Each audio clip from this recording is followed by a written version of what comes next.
On 17th October 2020, an 18-year-old Chechen immigrant beheaded French school teacher Samuel Paty 30 miles north of Paris. The teacher was allegedly killed for showing Charlie Hebdo caricatures of the Muslim Prophet Muhammad to a group of students in a class on tolerance. Is the killing further evidence of a growing radical Islamist threat in France, as President Emmanuel Macron claims, or is it a history of violent racism that is coming back to bite France? I'm Ali Mustafa, and this is French Muslim Savages Decoded.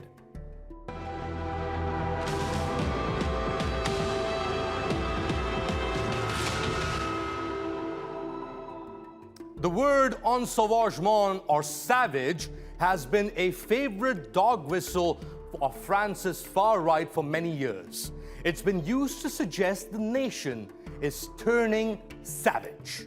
It was used by far-right author Laurent Auberton in his book to paint a possible savage turn in France. And Marine Le Pen, leader of the far-right National Rally, has used the term to paint a picture of France under siege from a surge of uncontrolled criminal violence. What's surprising is that in recent days, members of Emmanuel Macron's government have started using savage in public, though Macron has himself played safe, using uncivilized instead. So what gives?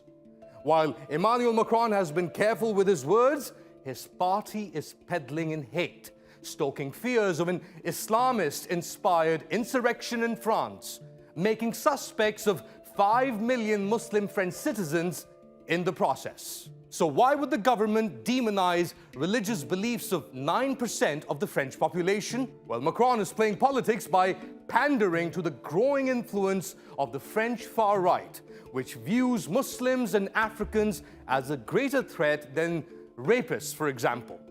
I say this because the man Macron has picked to kick out radicalized savages is currently under investigation on rape allegations. When a school teacher is beheaded by, dare I say, a savage immigrant, it makes it easier for grievances to take obnoxiously racist overtones, especially when it comes to political discourse. To further understand this, we need to go back to France's colonial slave trading past. More than any other imperial power, France justified colonialism by describing it as a civilizing mission. This vision of guiding savages out of the darkness and into the light has been omnipresent in French discourse and is a deep-rooted notion in French society. It's an internalization that happens at a young age at school, as children develop correlations between images of savage Africans and the civilizing effects of French imperialism. The hate trickles down in the form of institutional racism, where police can kill a 24-year-old French Malian man for not having his ID card and still find political saviors in Macron and Le Pen.